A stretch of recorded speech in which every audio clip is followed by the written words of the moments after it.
And we are live. Hey guys, I'm Wolfie, and today we have an all John Chapman mock draft where we pick nothing but players that John Chapman has drafted himself. So, not just players he loves or likes, but players that he's drafted himself, that he's actually chosen in mock drafts. I went through all his mock drafts that I could find. There may be one or two that I may be missing, but I went through all of them I could find. Ones where he made the decision, not where he was. And this is not a shot at Wayne Breezy, of course, but ones where whenever John Chapman and Wayne Breezy do mock drafts, Wayne Breezy makes the picks. John Chapman doesn't make the picks. So I had to ignore those. And then there was one with Peacock where he was a guest and he was like the GM and told Peacock, hey, you choose between these four players. And then Peacock had to pick between those four players. So I counted those because he still was like, hey, these guys are draftable here. Then I went through his own mock drafts, ones with Larry Krueger where he had decisions, of course, went through those ones as well. So went through all of them, written down all the players that John Chapman has drafted, which is actually a lot more than Larry Krueger by like a mile. Larry Krueger has like 24 very specific players. John Chapman has easily 40 to 45-ish players that he picks. So we'll have some, oh shit. I just chewed really hard on my cough drop there. We will have a lot of options here, okay, to choose from. Thankfully, awesome. It's kind of a very good thing because I was really concerned. I was like, my God, I don't know with Larry Krueger how hard it's going to be, but it turns out he has some good options here. Sorry, hold on. Right back, hold on.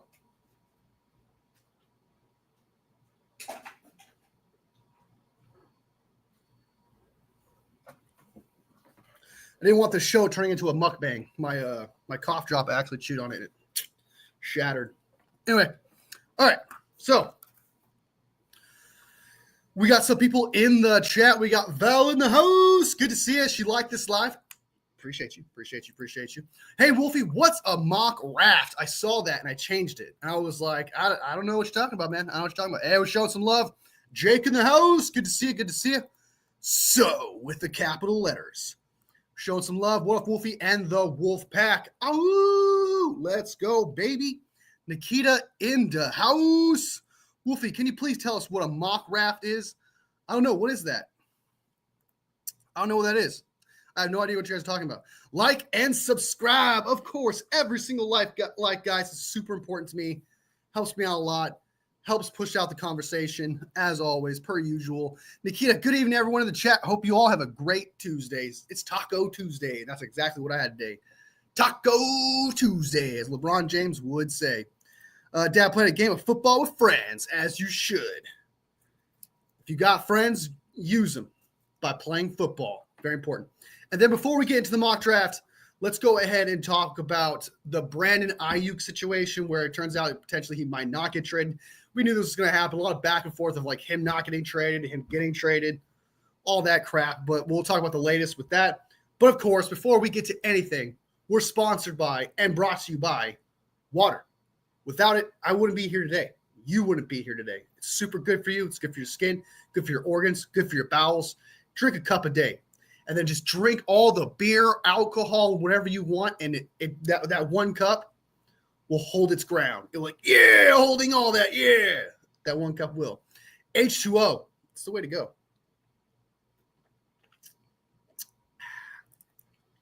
All right. So I hope and pray he don't go home in a stretch. I mean, at least he goes out doing something he loves, right? If he goes out doing something he loves, that's all that matters. Good luck, Michael. No doubt. I kind of thought, like, didn't he go to like some medical problems or some shit? So good luck with him. I did see the what's his name go to the Giants. I did see Russell Wilson go to the Giants. I did hear about that. Honestly, good for him. I mean, him and Jameis Winston, interesting locker room. I think you got two goofy quarterbacks in like the so that's gonna be kind of entertainment. Some good content right there for the Giants. I think you got right there. You got two goofy ass quarterbacks in the league in the same locker room, which I think is actually really good for the Giants. It does tell me that they're potentially not going to draft a quarterback, but they still can because they know Russell Wilson is a long-term answer. They know Jameis Winston is a long-term answer. So I know some people are saying that like, oh, well, it looks like they're not drafting a quarterback at 3. I wouldn't say that. I wouldn't say that necessarily because both those quarterbacks are both those Russell Wilson, Jameis Winston quarterbacks are bridge. Is it less likely? Of course. I do agree that's going to be a little bit less likely that they're going to draft a quarterback, but it's still possible for something like that to happen. But good for them. Now there's only one quarterback available for between the Steelers and Browns. The Browns have Kenny Pickett, and I think and they got someone else. That doesn't really matter though. And then the Steelers. So there's just 2 teams left that are going to end up trying to fighting for Aaron Rodgers. I don't know what the Steelers are going to do if they don't get Aaron Rodgers. I want to see it for a content situation because that's going to be funny as hell, dude. Aaron Rodgers, George Pickens, and DK Metcalf all in the same team. That's going to be crazy, dude. That's going to be crazy, dude. I really want to see that. But I also kind of want to see Aaron Rodgers go to the Browns just because I don't care for the Browns. And I like seeing the Steelers' downfall. And the Steelers would literally have to rely on Mason Rudolph again and drafting a quarterback where hopefully Jackson Dart and Shedeur Sanders go in the top 10. So it'll be too late for the Steelers. That's kind of something I would want to see. The Steelers are screwed. They traded for a wide receiver, but in the end, they don't have a quarterback. So I think it's kind of funny that's the case that DK Metcalf's going to complain about not getting the ball, and so is George Pickens. And it's just so much good stuff is happening with the Steelers, and I love it. I love it. I want to see more of it. Be sure to hit that like button, guys. If you haven't hit that like button already, 11 people up in here. Appreciate you. All right. So let's jump into the next thing about Brandon Ayuk. We just talked about the Giants thing, talked about this whole Steelers situation, stuff like that. You got my opinion on that. The Ayuk thing, Dana Rossini, who's like has the in with the 49ers, it seems, says that it's unlikely for the 49ers to trade Brandon Ayuk now. This is the home stretch. This is the final hour because there's 1 week left until his bonus kicks in. And once his bonus kicks in, it's too late. There's no way they're going to trade him, no matter what. Larry Krueger still thinks they're going to trade Brandon Ayuk, and they're just holding out and they're just pushing it on. And he wants to get like 3 6th-round draft picks and like 3 7th-round picks or 3 6th-round picks from the Browns or the Patriots. Ridiculous. That's not happening. I don't want that. I'm sorry. I think it's a ridiculous price there. I think that's a ridiculous trade. That's just not going to happen. No one just gives up 3 third-round draft picks, 6th-round draft picks, and then be like, give us Brandon Ayuk. And that just seems awkward for some reason. I can't explain that. For some reason, like, it seems silly. Does it not? Does like, okay, we'll give you 3 6th-round draft picks for Brandon Ayuk. I don't know why. It sounds ridiculous to me. But I said before, I don't think Brandon Ayuk gets traded. Dan Rossini backs it up, saying, "Hey, I don't think he's going to get traded." Personally, I don't want to see him traded, especially considering the value is just not worth it. 6th-round picks. I mean, Larry Krueger loves his late-round picks. Larry Krueger loves all that. He's a late-round guy. He's known for that. He's obsessed with late-round kind of type players. So of course, he would want 6th-round draft picks. But at the end of the day, man, 6th-round picks are very rarely starters. It caps at like 5th-round picks, right? At the end, the last 5th-round pick is probably where it caps, where you find starters. After that, it's all depth pieces, okay? You do still find starters later on, like Tom Brady, for example, or Brock Purdy, or Antonio Brown, and all those other players, right, that were picked later in the 6th round. Those do happen. It's possible, but it's like one out of like – only one team gets away with like getting that one steal in the 6th or 7th round. It doesn't happen all the time. So I don't care about the 3 6th-round draft picks for Brandon Ayuk. I'd much rather just keep him on the team and then have him play when he comes back. I'd much rather just do that. Do I think he's going to get traded? Like I said, no. Larry Krueger is still standing his ground, not changing his opinion, still thinks that he's going to get traded, which is ballsy. It's ballsy. And potentially he could. I mean, this could just be one last ditch effort for the 49ers to try to get all that they can for the guy. But I don't see that happening, man. I just don't. Like, if we were actually rebuilding, if this team was actually rebuilding, I would understand that, being like, hey, we got rid of Fred Warner, Kittle, and all that. Then, yeah, get 3 6th-round draft picks if you can for Brandon Ayuk. We're not. And I think Brandon Ayuk connects well with Brock Purdy already. I think those two are fantastic. I think they connect really well. It's one of those things you don't want to lose. That connection is perfect. Ayuk, yeah, he has that severe knee injury, which could hinder his career. But when your quarterback has the perfect connection with the receiver and he can come back from this injury, I'd much rather take a risk on that, potentially getting back a number 1 wide receiver back into the fold, especially with the rise of Pearsall, Juwan Jennings, and Kittle out there, right? I'd much rather just take a chance on that. Unless someone gives us a 2nd-round pick. Unless someone is desperate and they were like, here's a 2nd-round pick, I would do it then. I would. It sucks that we lose Brandon Ayuk. I get that. But, I want to be blown. Like how the 49ers said in the start. They said they wanted to be blown away with an offer. That is the only way they would trade Brandon Ayuk. And that they listen to offers on everybody. They listen to offers on every single kind of type of player. They've listened to offers for Brandon Ayuk. So, but they have to be blown away by the offer. And I think that offer to blow them away would have to be a 2nd-round pick. And no one's paying that for a guy who blew out his knee, who probably won't play until into the season. So that just wouldn't happen. Brandon Ayuk staying on this team. And another thing is, Larry Krueger brought this up, but I think other people brought it out too, is that him and Kyle Shanahan and Ayuk don't get along. Someone pointed that out, saying, hey, they don't get along, obviously the short skate and all that other random crap. That doesn't make any sense. Why? Kyle Shanahan is the one that ran up the stairs for Brandon Ayuk to keep him, fought to keep him, told John Lynch and Parag, hey, change your plans. We're keeping Brandon Ayuk. Change your plans. If Kyle did not like Brandon Ayuk at all, he never would have done that in the first place, right? So I disagree with this. He doesn't like Brandon Ayuk. There may have been some issue, some friction here and there. That makes sense afterwards because even Ayuk came out and said that. But if you're talking about relationship-wise from the moment he was drafted all the way up to the point he was signed, that relationship was fine. Because if it was bad, then Brandon Ayuk never would have been signed. Kyle Shanahan would never have ran up the stairs to make sure he gets signed. That wouldn't have happened. So to say that there's friction, no, that's not the case. So I think Brandon Ayuk stays. It's the 11th hour, where time is ticking. He's gotten to the 1st for sure. And I just think he stays. Larry Krueger is standing his ground saying he's traded. I think a couple of other creators said that he's going to get traded to as well. But, yeah, Brandon Ayuk staying. I'm happy for it.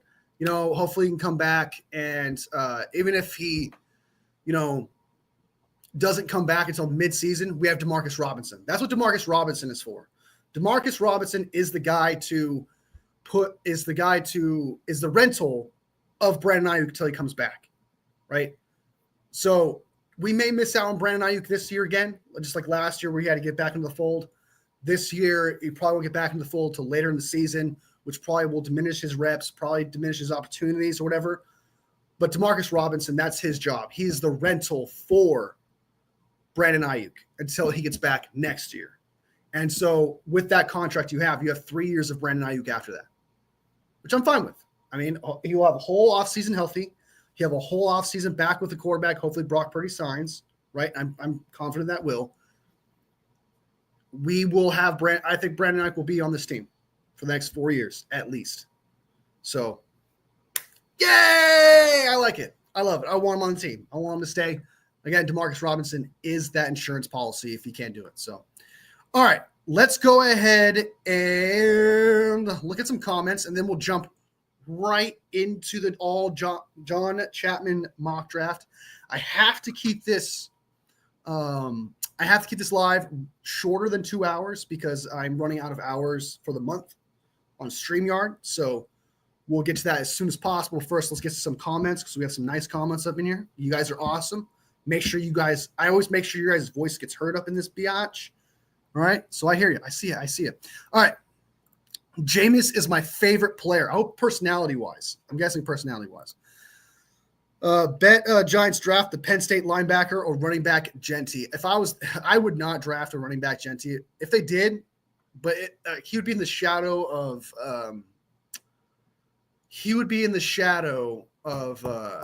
Saquon Barkley, and they already drafted Tracy, who they like a lot. So that'd be kind of weird if they did that. But if they can get Abdul Carter, I mean, that would be perfect for them. I mean, that is like the best player in this draft next to Travis Hunter. So I think the Titans are going to take Cam Ward.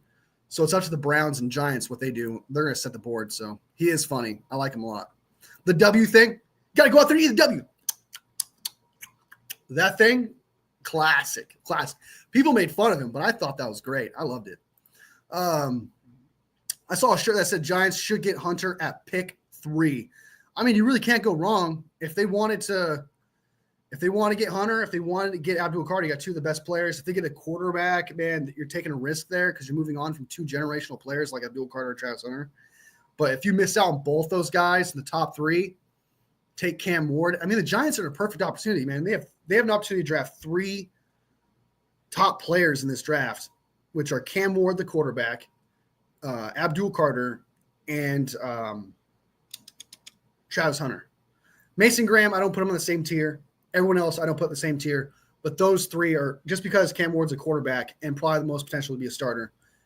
And Travis Hunter and Abdul Carter are like in a tier of themselves, I think.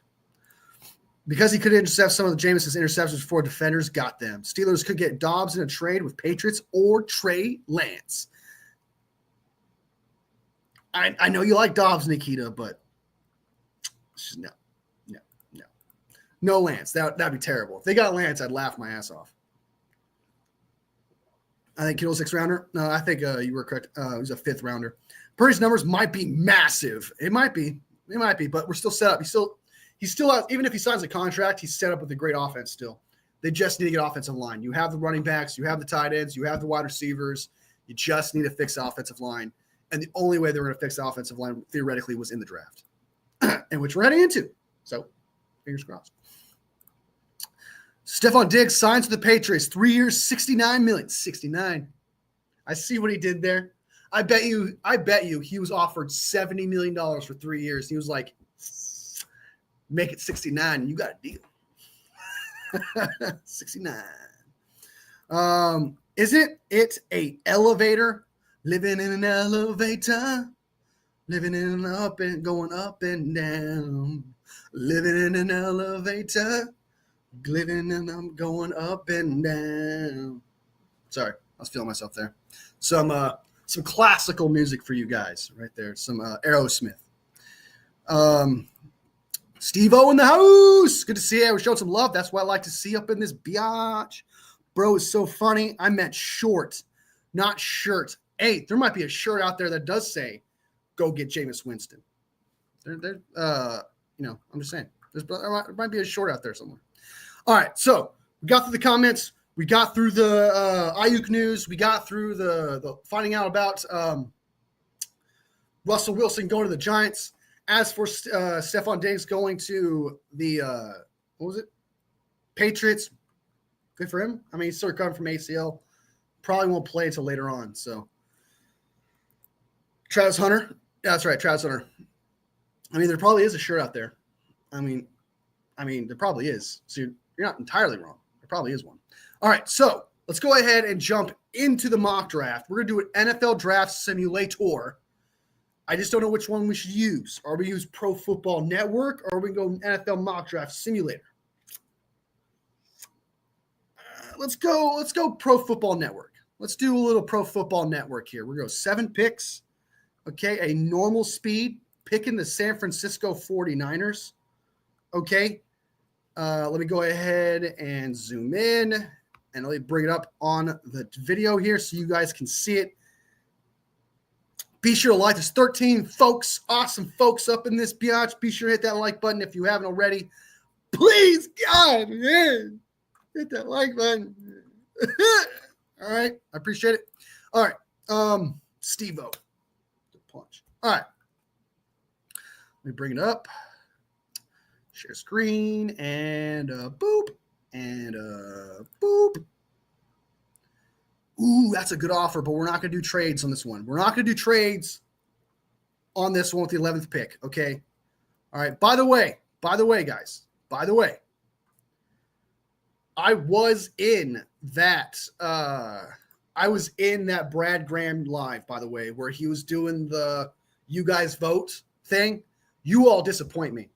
I saw Strawberry in there, and I saw Papa J in there.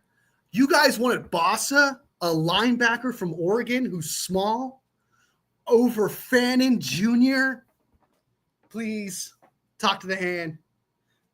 I can't believe you guys. Man. That hurt. Right here. I was like, you guys are passing on Fannin Jr. for Bossa? Oh, dude, that killed me. Absolutely killed me. I saw you guys, and I was like, what the F? I couldn't believe it. All hype, man. All hype, dude. All hype. All right. Let's go ahead and bring it up.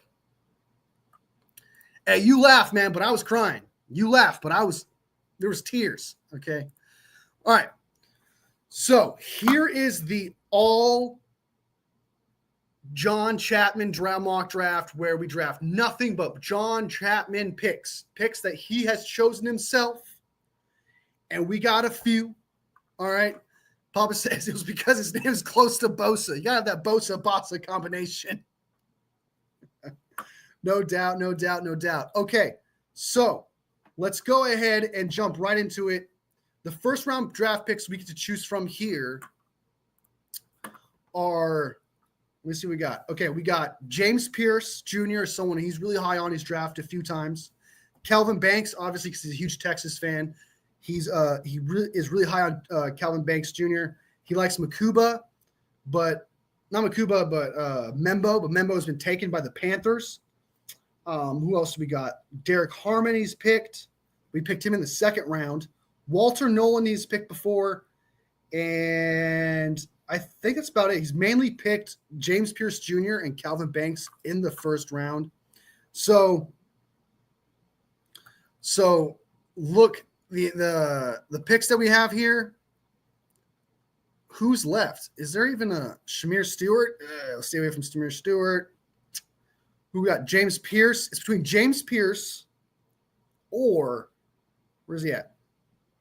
Calvin Banks.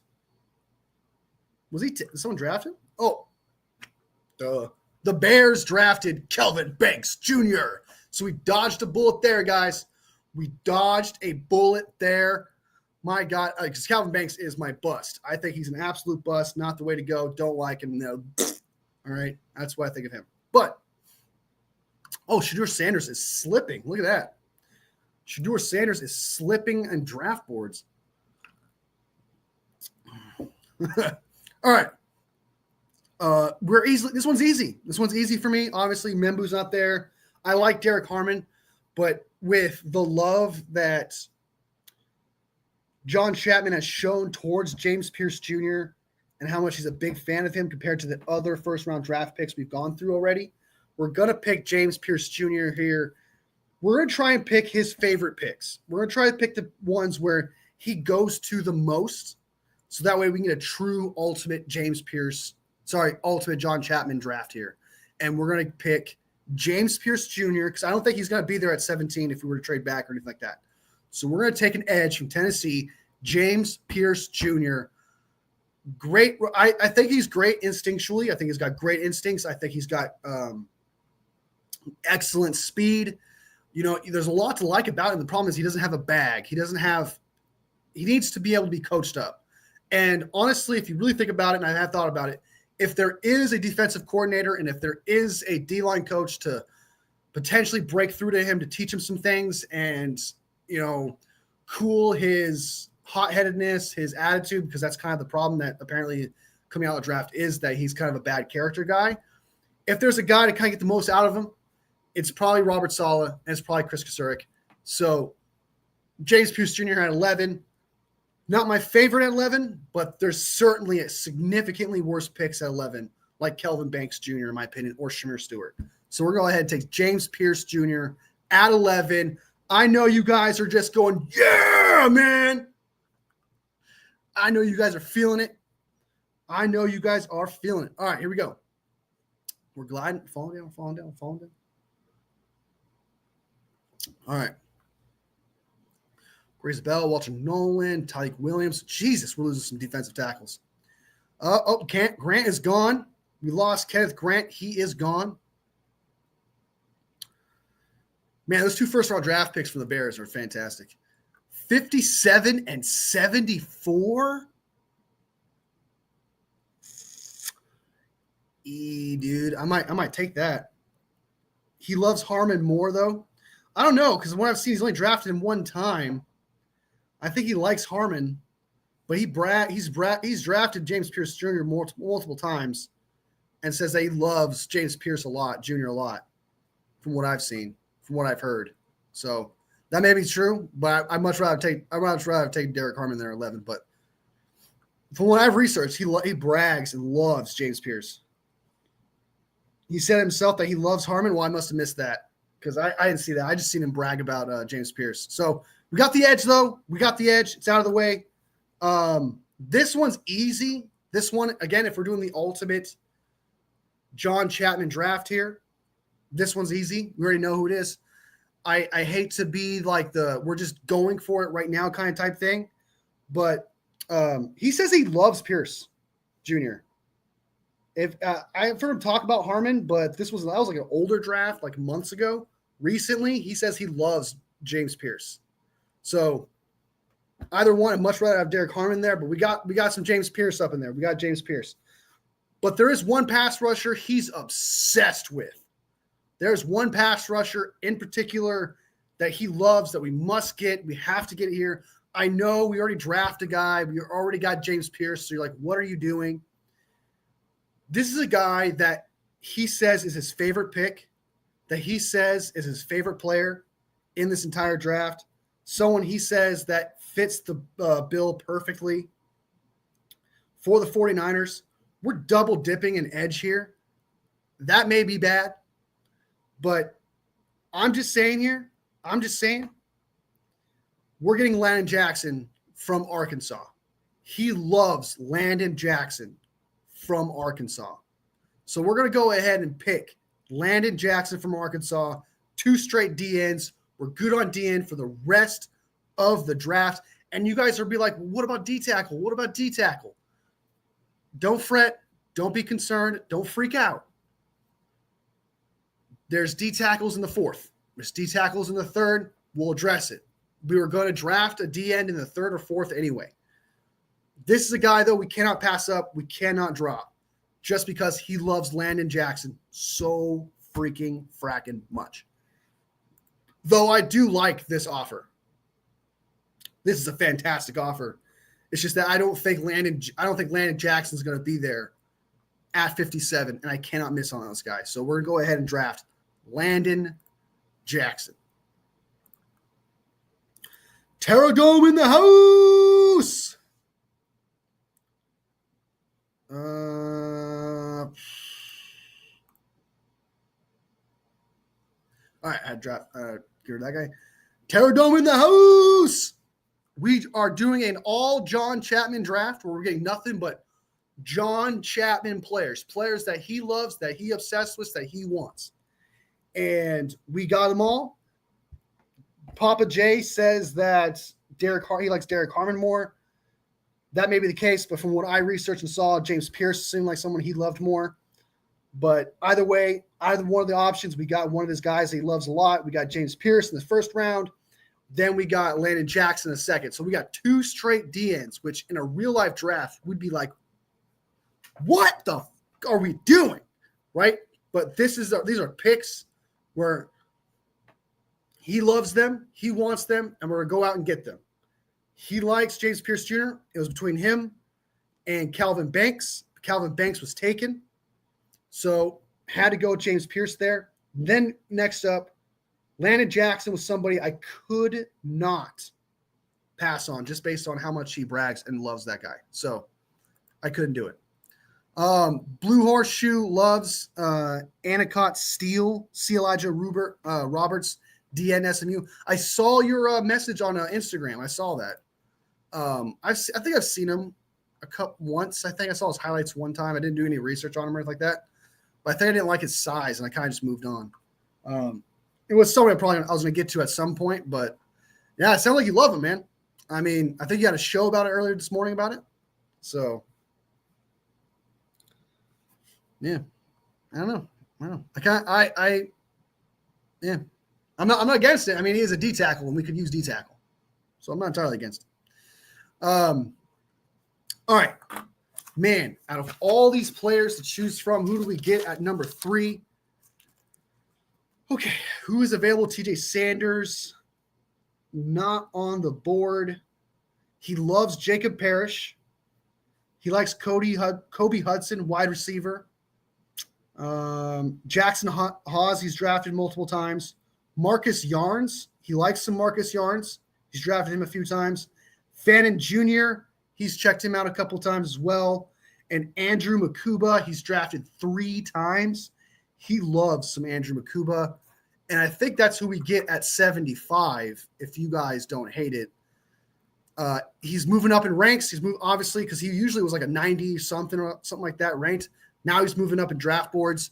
You got Andrew Makuba, someone he absolutely loves. We're flying through this draft, by the way. Compared to the Larry Krueger Ultimate mock draft, that took forever. That took trade backs and a bunch of other crap, reaches like crazy. This one in particular, I think we're going to fly through this because they're perfect spots. And it's between Andrew Makuba. Who else we got? On offense, wide receiver. Where is he at? Nick Nash. Kobe Hudson's a late-round pick there. Corner, Parrish. I think he's a little bit later, isn't he? Jake Parrish, 133, is someone he loves a lot. Hawes is not until later.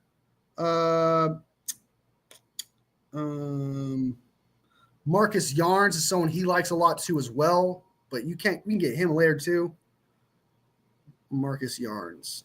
Where's that guy at? Marcus Yarns. There he is. He's an undrafted guy from Delaware.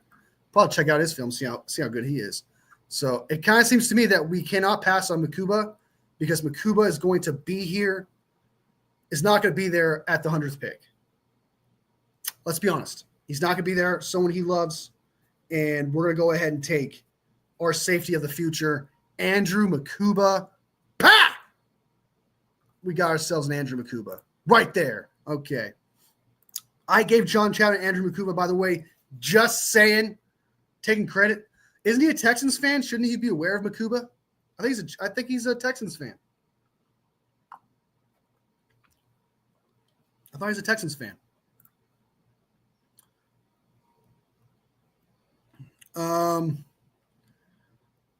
Reject that trade there. Okay, so who we got? James Pierce Jr., Landon Jackson, Andrew Makuba. We need D tackles, man. And that's exactly what we're going to do next. Is CJ West available? He is available. He loves some CJ West a lot. We're choosing between CJ West here. Who do we got? Aeneas Peebles. He's drafted him before. He likes some Aeneas Peebles. I know that Terradome over here loves some Aeneas Peebles. Who else do we got? D tackle. Joshua Farmer. But he was a little reluctant to draft Joshua Farmer when it happened.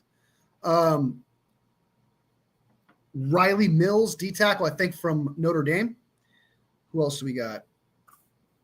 And Samian Burrow Jr. from Miami. Terradome's guy right there. Missed out on Derek Harmon. Missed out on Walter Nolan. And I think that's it. So it's between CJ West, Peebles, and Joshua Farmer. I'm being honest with you. Out of all these guys here, I like some Joshua Farmer. And I like Aeneas Peebles more than CJ West. I'm not a fan of his size, right? That's kind of what turns me off about him. But a lot of people love him. Usually when it comes to mock drafts, people bang the table for him. I don't know why. I don't see the love for that kind of type of guy. I don't see the love for him. I like some Jacob Parrish. Who's the other D tackle at Peebles? Is Peebles taken? Peebles has been taken. He is off the board. So we couldn't even get Peebles if we wanted to. It's between CJ West here and Joshua Farmer. I like Farmer more. But I think John Chapman likes CJ West more than Joshua Farmer. So this kind of why am I taking this personal? Why am I taking this personal? I just like Farmer more. But what we're going to have to do, we're doing what is best for the team based on John Chapman, what he has to say. And we're going to take CJ West with the 100th pick in this draft. Get the D tackle. We need him. I don't love him. I'm not going to lie to you. I haven't done much research on the guy. I think I've seen a couple of clips of him. So that's kind of like there's kind of the bias here. There is bias. And the bias, I should say, is the size. When I see 6'1", man, it's a complete turnoff. I just don't like the 6'1" guy at D tackle. And I know there's more to D tackle than just the size, but when it comes to like doing research on other guys that I potentially like more based on that size and athleticism and stuff, like you want to look into those guys, CJ West, maybe at some point I'll jump into more and I'll probably like him more, but I just don't feel it. I feel you on Farmer and West. I like Farmer so much, dude. The picks that we got so far are Andrew Makuba, Jackson, and Pierce. So we're going to go ahead and take CJ West here with the 100th pick in this draft. Be sure to like the live, guys. If you haven't liked the live already, I appreciate it. I really do. I really honestly do. So we got a D tackle here. We are double dipping on D tackle. Okay. There's still some we can get later, but we're double dipping. Okay. I'm telling you, when he picked Joshua Farmer, it didn't seem like he liked him, but it wasn't something he loved, if that made sense. He likes Riley Mills from Notre Dame. He likes this guy here. 6'5". I like his size. I'm not going to lie to you. I don't know enough about him, so I couldn't tell you. But he likes Riley Mills a lot from Notre Dame. He is a fan of Jameer Caldwell and Simon Breyer from Notre Dame, from Miami. Let's see what we got here. So Caldwell there. And this D tackle, so these two D tackles here he loves that we can snag. What else positions do we need? Wide receiver. He likes Pat Bryant. Who do I think is a potential steal in this draft is actually Joshua Farmer. It's one of my steals for sure. And I'm not just saying that because we passed him, but I actually really do love Joshua Farmer a lot. I do think he's going to be a lot better than people project him to be, like a lot better than a third-round draft pick.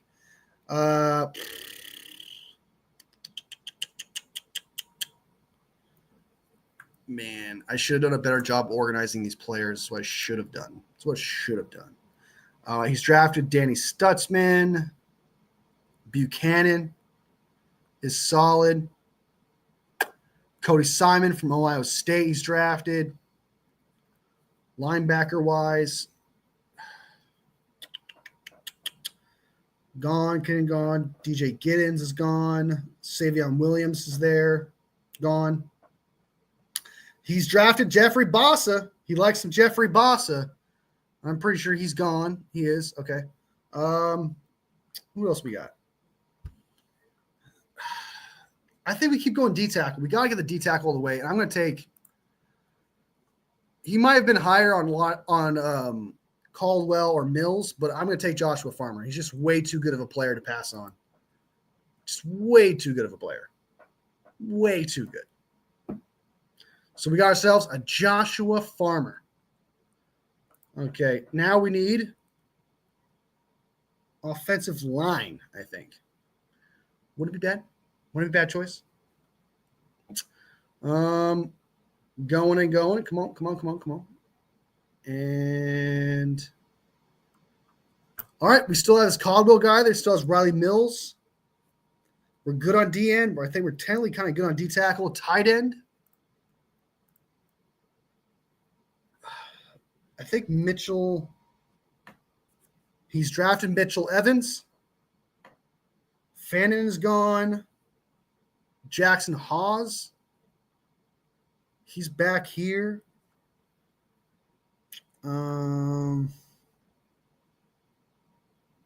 Papa J says O-line here. I know Ursery's gone. Who's all the O-linemen he's drafted? He's drafted Ursery, Calvin Banks, Seth McLaughlin, Ozzie Trujillo, and that's it. He hasn't drafted that many offensive linemen. But I do like the idea of getting offensive linemen now out of the way.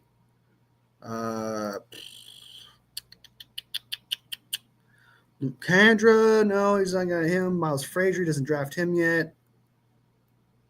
Jesus. All right, we're going to take Seth McLaughlin, the center out of Ohio State. He's 6'4", 304 pounds. I like his size. Has never played more than 700 reps and has only lined up at center. So we do get a solid center and solid center. Who's going to complain as a 49ers fan that we get a center? Okay, who's going to complain? Who's going to complain? Let's get ourselves Seth McLaughlin. Bam! All right. We got the center. We got offensive lineman. Donovan Jackson is gone. He's usually gone in the second round. Solid guard, by the way. I love Donovan Jackson. I think he's good. I agree with Jason that he's a solid guard that I think will be a future starter, possible all-pro in the future. Such a good guard. Big fan of him. Brendan and Forrester are going to complain. I don't know who that is. Brendan and Forrester? I don't know who that is. Not going to lie. Offensive tackle. Okay, so we got the tackle. What are our other needs left? We got safety, edge, D tackle. We got the offensive lineman out of the way. He does like Jake Majors too as well. Tight end, I think. Brendel. Brendel will get over it. He'll be fine. He's made his money. He's old enough. He's got to go. He's got to go. I think next we got to go tight end. We got to go tight end, I think, here. Or linebacker. Tight end and linebacker. Let's see what we got for linebacker that's available. I think he's drafted. He has drafted Buchanan. And I think our next pick is not to wait. Nope, there's 160. That's right. So it's between Buchanan, wide receiver Cody Hudson. He loves that guy. That's not till later. We'd probably get him later. Jackson Hawes. Get him too. Aeneas Peebles is gone. Makuba, we got him. Jared Wilson's gone. Cody Simon, the linebacker from Ohio State. But I'm definitely going to – I agree with Papa J here. I think Buchanan probably the way to go. I think Terradome would also say the same thing. Yeah, I'm going to draft Buchanan just because linebacker's a need. That second one, I like what Terradome showed me of Buchanan and what he can do. And this could be a steal here at 147. Who else is available? Good on D tackle. Got no offensive lineman. Corner we need, but I don't think he's. Has he drafted a corner? He's drafted Jacob Parrish. He's gone, though. Damn, I forgot about Jacob Parrish. Oh, he's a big Jacob Parrish guy, too, man. Fuck. That's probably when I should have got there. I probably should have got Jacob Parrish at 138 instead if he was there. Who drafted him? Who drafted Jacob Parrish? All right, so he wasn't there.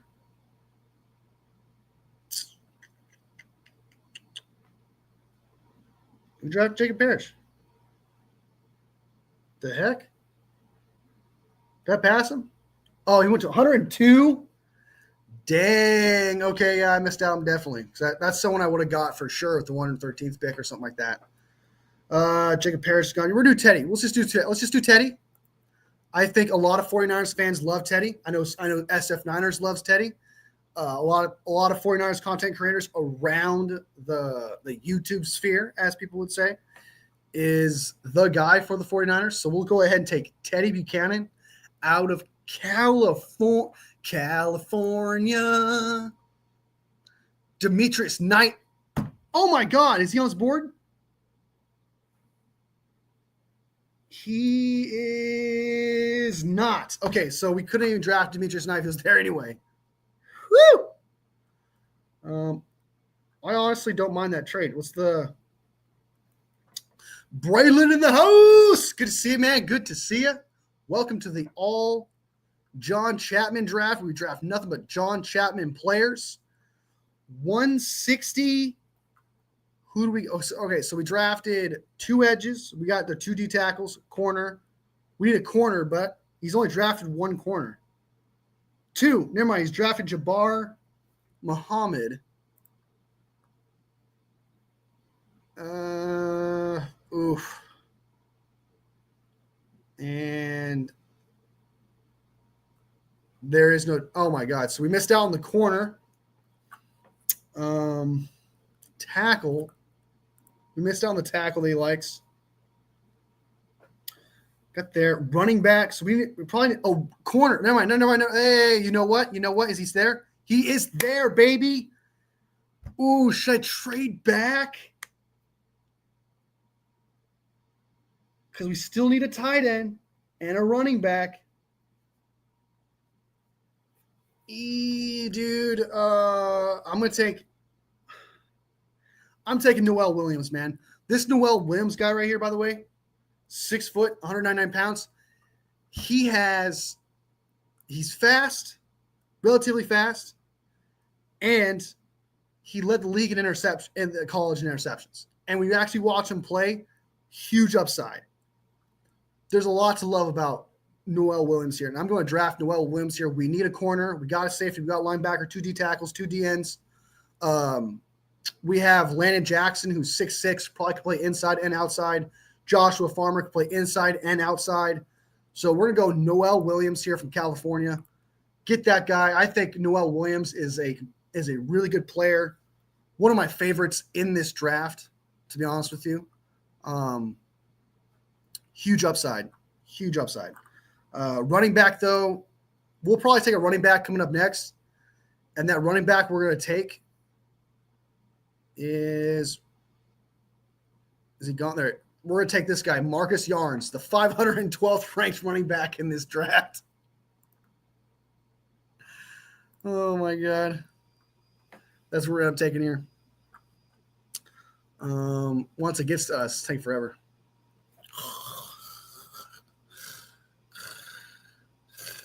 All right. I'm falling asleep over here. All right. So there's or tight end.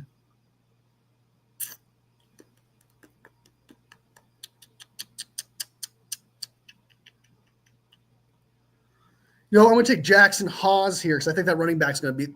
Oh, please don't take Hawes, dog. Thank God. All right, we're taking Jackson Hawes. He's drafted this. This is another gem of John Chapman. He's drafted Jackson Hawes a couple times. He's a big fan of Jackson Hawes, someone he likes. We got him at 227, and we need another tight end. We need another tight end. This is the guy. This is the way to go. That's the way to go. All right, boom. Okay. Next up, wide receiver.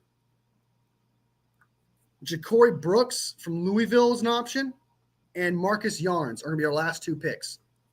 Ja'Cory Brooks, Marcus Yarns are going to be our last 2 picks in this draft. Bossa was gone in at 75, and I'm not big on Bossa anyway. I don't know why. A lot of people are for some reason, but when I watch him play, man, I don't, he's small and he doesn't do anything impressive to me. But a lot of people love him, and I feel like a lot of 49ers fans will hate me for that. But a lot of people love some Bossa for some reason. Ja'Cory Brooks. We're going to take Ja'Cory Brooks here because his name sounds like Bosa. That Bossa. Bosa has been take on. He has gone on. And then we're going to take his guy. We'll take his running back here, Marcus Yarns from Delaware. And that is the last of the draft. He has not drafted Jimmy Horn, so we can't do that. Okay, here you guys go. This is the John Chapman ultimate draft here. I do like Jimmy Horn, actually. I'm not gonna lie to you. I'm actually a fan of him. I actually do think he's good. I think if you got him in the 7th round, I wouldn't mind that. I've seen a couple Colorado games, the Shedeur Sanders and all that. Seen a couple videos of Horn. I actually am a fan of that guy. Believe it or not. He's just not highly touted. People don't talk about him enough just because he's under the shadow of Travis Hunter. But there's potential with Horn. I like Horn. I agree with you, Braylon. I think there's potential there. James Pierce Jr. at 11. Papa J says that he likes Darren Harwick more. Probably somebody I would rather have at 11 too is Derek Harmon. But James Pierce is a guy that I know he's high on. So we got him. Landon Jackson, I could have took the trade where I got this 57th pick and like the 74th pick.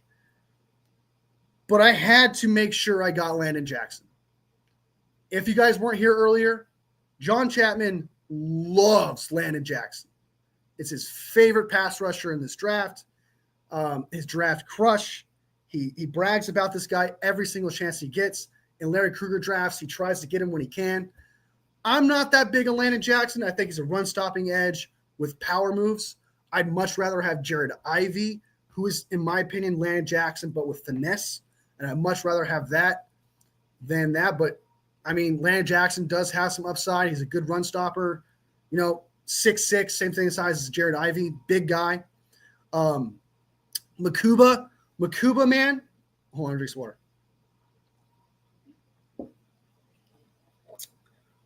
Makuba, honestly, I want the 49ers to draft Makuba a lot. I know that John Chapman's big on Makuba because he's a Texas guy. According to Terradome, he got Makuba hooked on. He got Chapman hooked on Makuba, and it's a good thing because Makuba is like, he's the way to go, man. He is such a good safety, man. He attacks the ball well. He's fast. He's got good instincts, good sideline to sideline free safety. That'd be great for Mustafa to play more inside the box. Same thing with Jair Brown. Makuba would save, in my opinion, he'd be a day one starter. Could possibly, under Robert Saleh, end up being the best safety in the draft in the end. And he would help out the defense in the back end so much and in the box because he would be able to play free safety on cover 3. And while the nickel and everyone else stacks the box, like it will allow Mustafa to play downhill more. Same thing with Jair Brown. It would open up a lot more than just having a good starting free safety. Like just scheme wise, it would help out a lot. And I know there's other needs like D tackle and edge and stuff like that. I get that. But like it fixes the back end so much. It helps out the both safeties and the box next to Fred Warner if they ever do nickel packages. It's almost like a must, I feel like, to draft Makuba. But if they didn't, I don't think it's the end of the world if they didn't. But if they did, I promise you, I would be ecstatic if they end up drafting Andrew Makuba. Jake says Makuba or Amon Wari. Amon Wari. I would take Amon Wari. I know I just said that all about Makuba, but I think Amon Wari could do that, but possibly more. But Amon Wari is someone we can't afford to get because he's a first round safety, potentially early early second round. He's fast. He's got better size. He's got all the stuff that you like of Makuba. But I think Emawari would – I don't know how to put this. It sounds like a negative here, but he's kind of like a fast Mustafa who can cover a tight end and stuff. You kind of want Emawari to do more things, while Makuba, you wouldn't ask him to do those things. You would ask him to play back more, play safe, play zone, and have Mustafa come up. So I'd much rather the 49ers get Makuba because of the value and how well he would just slot into the 49ers perfectly and the value. But Emawari is definitely the guy I'd rather take if I could pick one without value at the third round choice. Easily take that guy for sure. But yeah. One second. But I'm definitely taking Emawari. Brennan says, Makuba all day. Did you see a hit on Georgia QB? One of my great plays. One of many great plays. He's fantastic. Makuba, if you can get him the 75th pick, I wouldn't be mad. Would not be mad at the 49ers. If they get a 100th pick, wouldn't be mad either. And Andrew Makuba is one of the guys the 49ers have actually interviewed. So CJ West, I have to check out this CJ West guy. I have to see what this hype is about CJ West. I mean, I think I've seen one. I haven't done a lot of research on him. I think I saw one highlight video of him, checked out his size, his measurements. I'm not in love with him, but it seems to me the entire 49ers fan base just loves CJ West. They want CJ West in the 4th round with the 100th pick. I don't see it just based on the bias that I have based on the size, but I have to check out me some CJ West and see what this is all about. But with our wide 9, I just want to make sure that we get a guy who fits the scheme and I know will do really well in the run stopping ability. And I think Joshua Farmer is the kind of guy who has got bigger size, I know can stop the run and play inside and outside. I like Joshua Farmer a lot more, but CJ West, like I said, I'm going to have to do a little bit more research on this guy and see what he's all about. But in the end, we ended up getting Joshua Farmer anyway with the 113th pick. No complaints. No complaints there. I like Joshua Farmer obviously a lot. I didn't see a lot of love from John Chapman on Joshua Farmer, but, he did pick him. And if he picks him, that means he likes him. He thinks 49ers can start with him. So we picked Joshua Farmer up, one of my draft crushes, someone I just want to pick 110%. If the 49ers got Joshua Farmer, I think it's an absolute steal. Day one starter, inside or out. Just absolutely love Joshua Farmer. Seth McLaughlin, I don't know enough about that guy, to be honest with you. Don't know shit about him, diddly squat. I just know that later on in the picks, based on the offensive alignment that was available, he was the best one available on the list. Teddy Buchanan is someone that the 49ers fans are absolutely in love with. Terry Dome showed me what he was all about. I like him too. At first, I was like, but then I kind of came around. Noel Williams, I think, will be a steal too as well with the last pick in the 5th round pretty much. And then Jackson Hawes. I know Strawberry likes some Jackson Hawes a lot. I like Jackson Hawes too. That's a good guy there. And the rest of these guys, the wide receiver and running backs, I know nothing about them. So my favorite pick in this draft would be Andrew Makuba. My least favorite in this draft would probably be between Seth McLaughlin and CJ West. Just based on value, though, I'm probably going to say CJ West because McLaughlin that's like a back and forth. So when you kind of want to play center, he's played center his entire career, and that could potentially be better than Brendel. While CJ West, I feel like there was other D tackles available at the time that I'd much rather have gotten. But again, that is just pure bias, and not enough research has been done about CJ West. So take that with a grain of salt. But it's between those two players my least favorite. So, can you show that Kyle photo again? Nah, man, I'm not gonna kill that photo. I will say CJ, a dog, he got that mentality. That's what everyone's saying, man. Everyone says he's got it, man. He's got the pass rush. He's a great pass rusher from what I heard. He can stop the run. He's good. He's a lot better than his size says he is. A lot of people brag about some CJ West. I know Larry Krueger speaks high of him. I know John Chapman speaks highly of him. I'm pretty sure I've seen um, SF Niners Graham speak highly of him. There's a lot, man. There's a lot of love for CJ West. So I do have to get into some film and check out about CJ West. I think Terradome likes CJ West a lot too.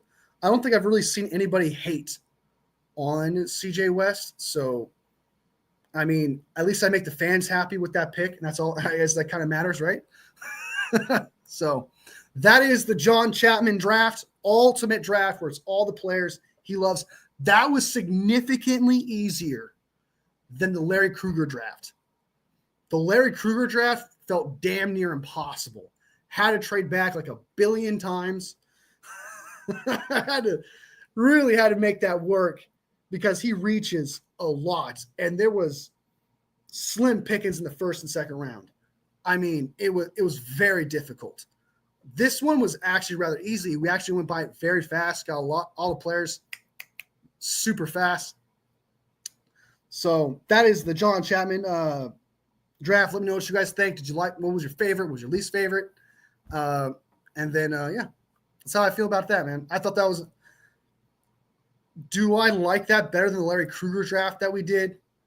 I would say I almost like the Larry Krueger one more. And I know I just said that all about Larry Krueger, but in the Larry Krueger draft, I think we got Walter Nolan.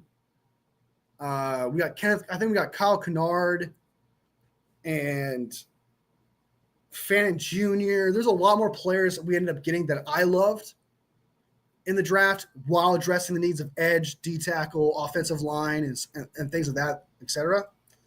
I think I like the Larry Krueger more and more in the end than John Chapman. I'm not the biggest James Pierce guy, but I wouldn't hate it at 11. Don't love it, but I don't hate it. Landon Jackson. I'm not a big fan of Landon Jackson.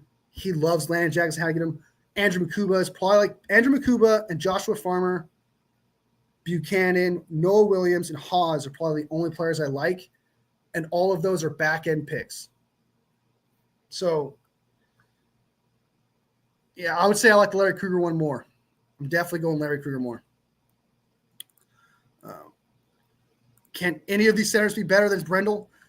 Jared Wilson from Georgia, big fan of him. We can get him, I'll be happy, but I don't think that's going to happen. So, great job on both Larry and John's draft picks. Appreciate you, man. Appreciate you. All right. Man, I got mad at Cottonmouth.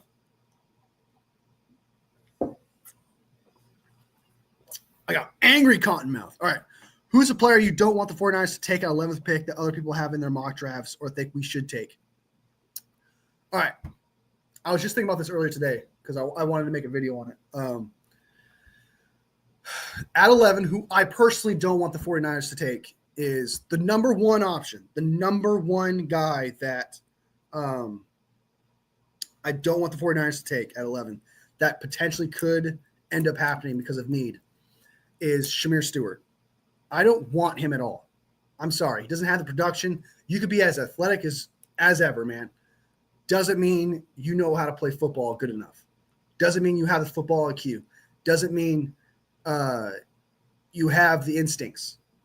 Shamir Stewart doesn't. He's got the size. He's got the athleticism, but he doesn't have the instincts, and he doesn't have the football IQ. I'm not a fan of Shamir Stewart. I guess the most compliment you give him is that he's a good run stopper. Not even the best, but he's good. And so I would be very bummed if we got Shamir Stewart. That would honestly, I'm trying to think of all the picks. That one in particular would really, really make my jaw drop. That one would really hurt me because, I mean, even if they go wide receiver, heck, even if they go Kelvin Banks, I would be open. I could be more open-minded to that. Be like, okay, well, he can play guard if you need him to. You know, he's not the worst offensive lineman in the draft. I don't think he's worth 11. But Shamir Stewart is probably the one that I'd be like, what the fuck? That's the one where I would probably throw a fit. Kelvin Banks, I'd be disappointed.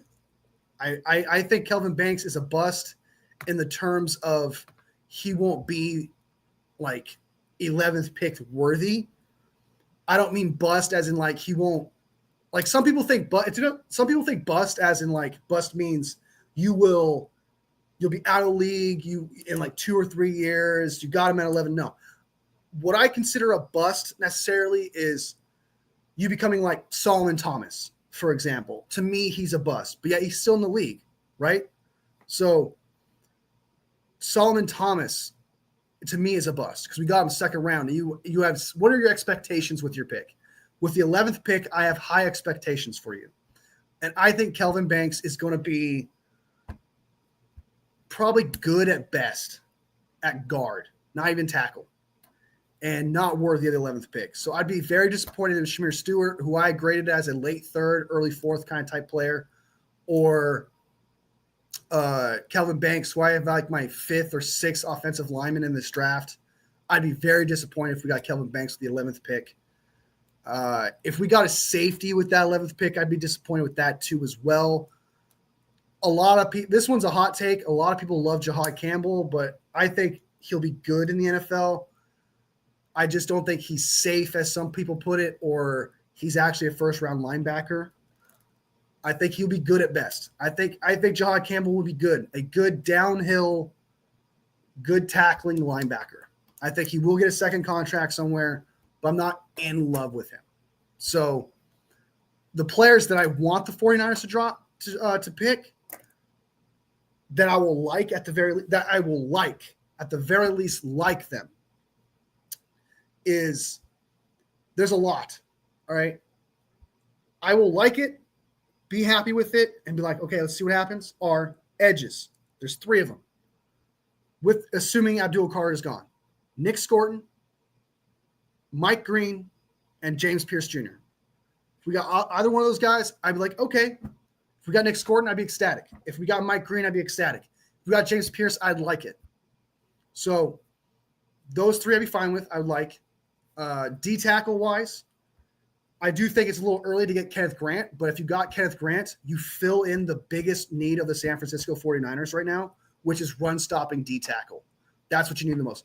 And if you were to get Kenneth Grant, you now have the best run-stopping D-tackle in the draft, and who will potentially even be even better in the future. He's a massive human being. He's very good in the run, and you fill a hole. You fill a need immediately, and he'll start day one.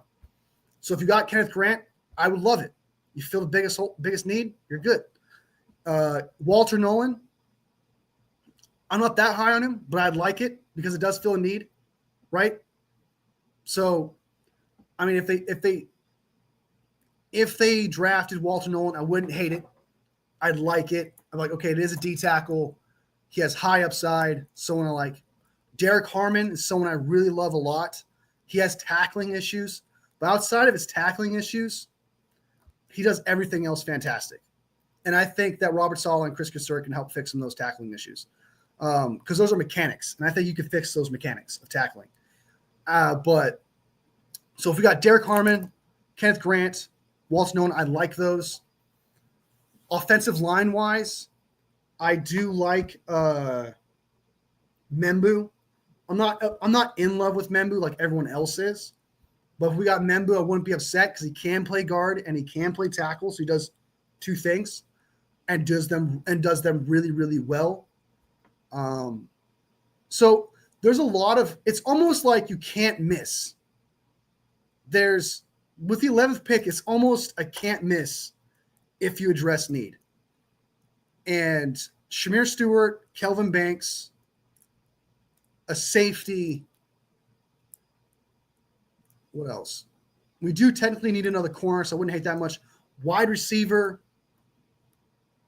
maybe, just depends. Like if it's not Luther Burden or McMillan, I'd probably be upset. And Genty. I probably wouldn't be upset with the Genty pick like a year from now, but at the time, I'd be pretty upset.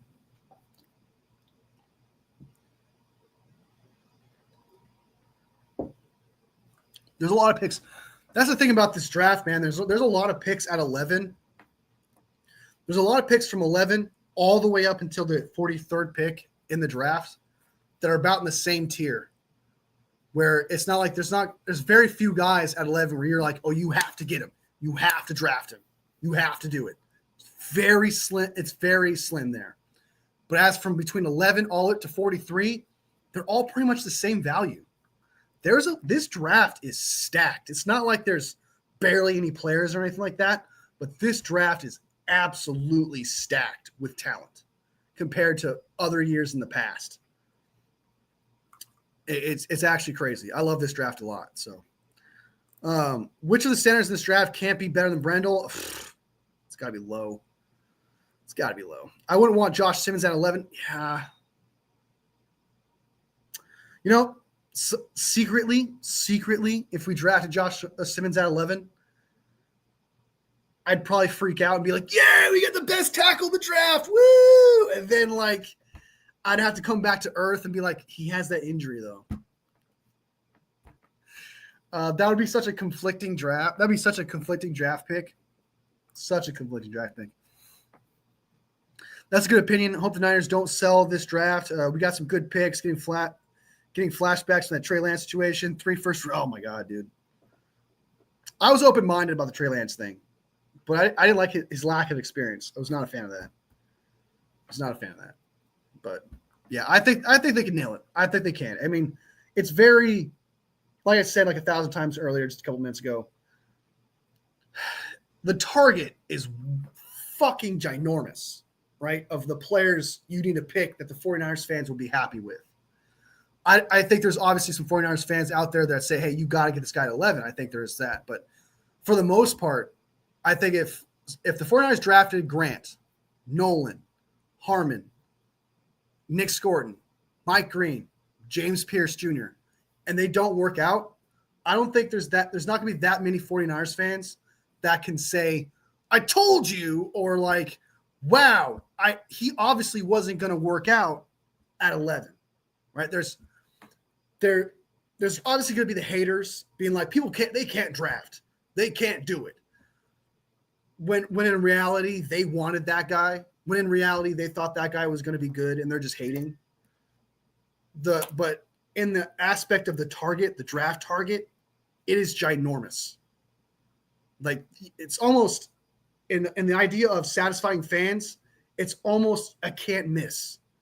Like, you would literally have to draft Genty, a safety, or Shamir Stewart for people to complain.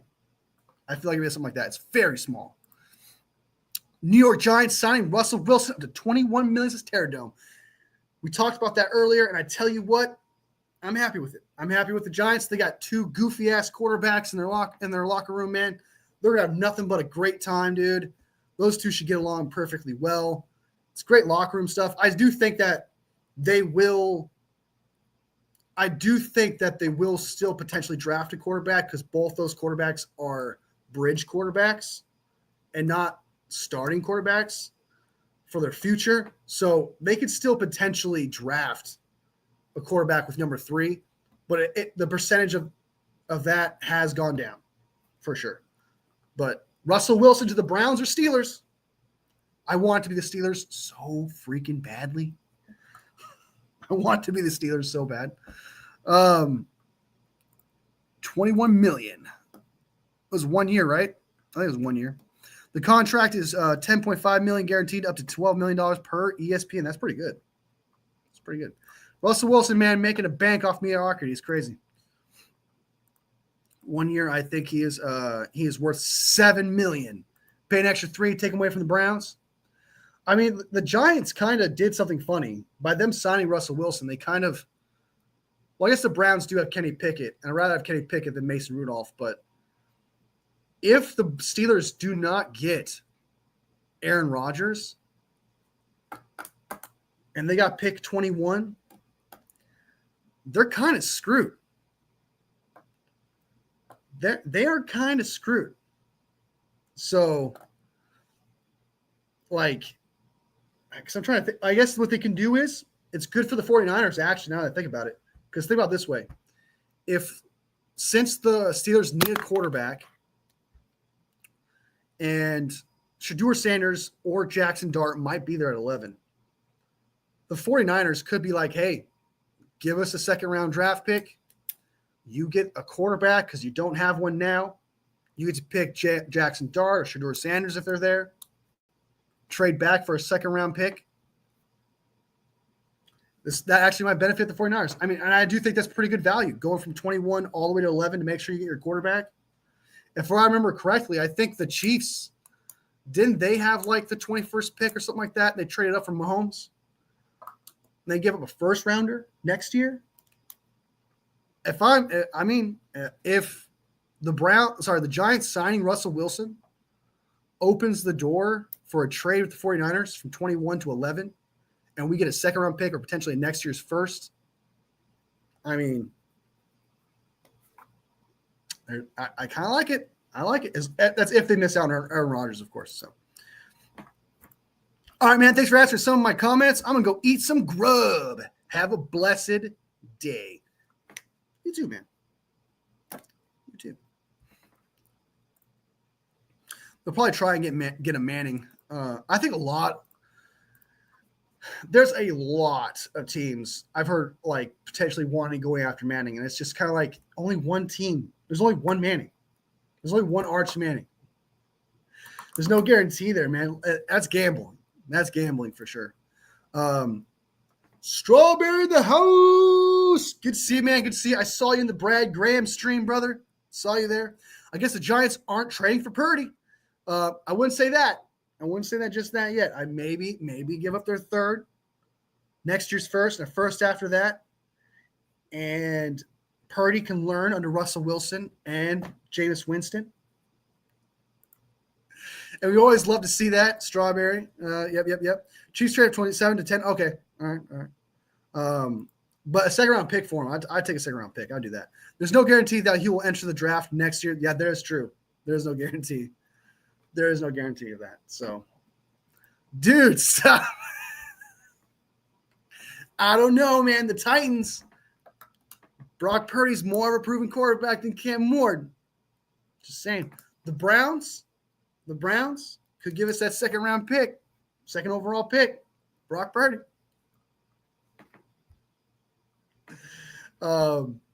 No, I mean I don't take those.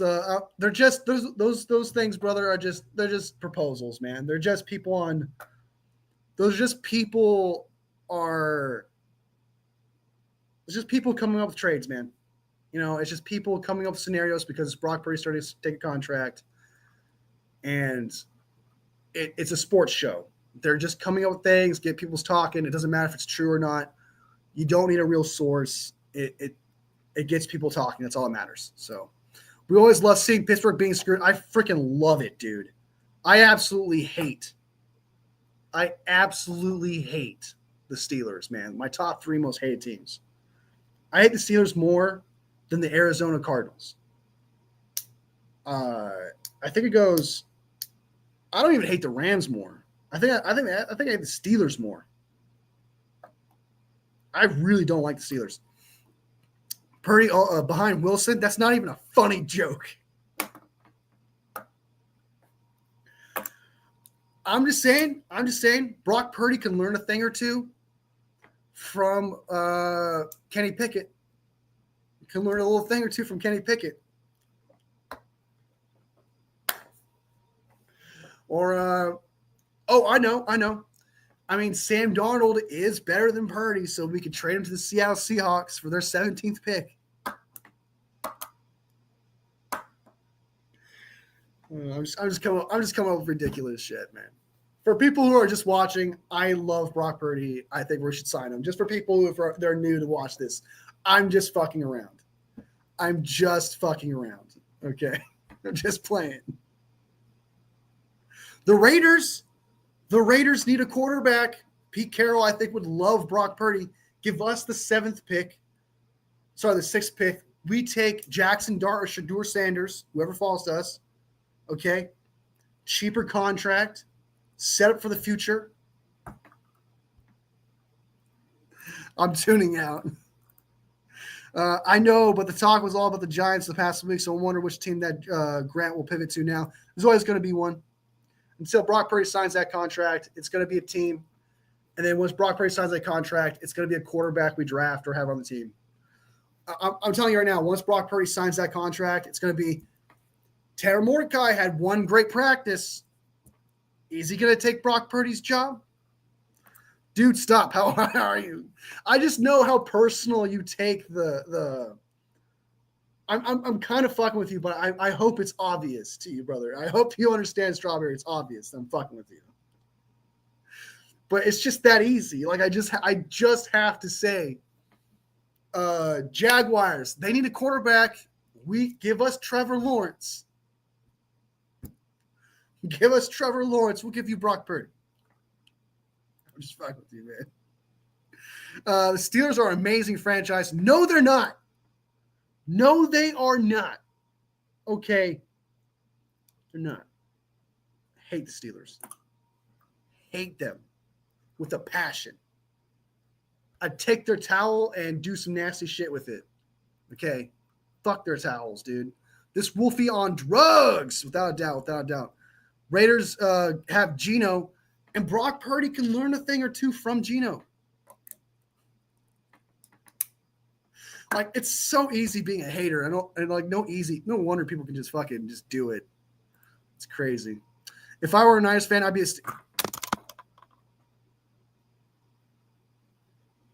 Teradome. All right, now you're just trolling me, brother. Now you're just trolling me, man. There is no way you just told me that, dude. That hurts, dude. That actually physically, like, we had a bond, man. You and I had a bond. Ugh. Oh my God. Ugh.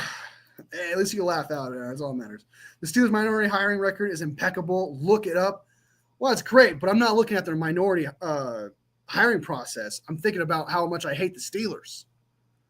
Right? I mean, the 49ers are also part of the minority hiring process, but I'm not going to like a franchise just because they hire minorities and stuff like that, which is great. It's a good thing to have. But that's not going to make me reason why I'm going to love or like a franchise. Like, I am not. Oh, I hate the Steelers, dude. Absolutely hate the Steelers. Oh, my God. What's sad is there are people that would actually do that. There are fans who prefer Will Levis. Will Levis? Bruh.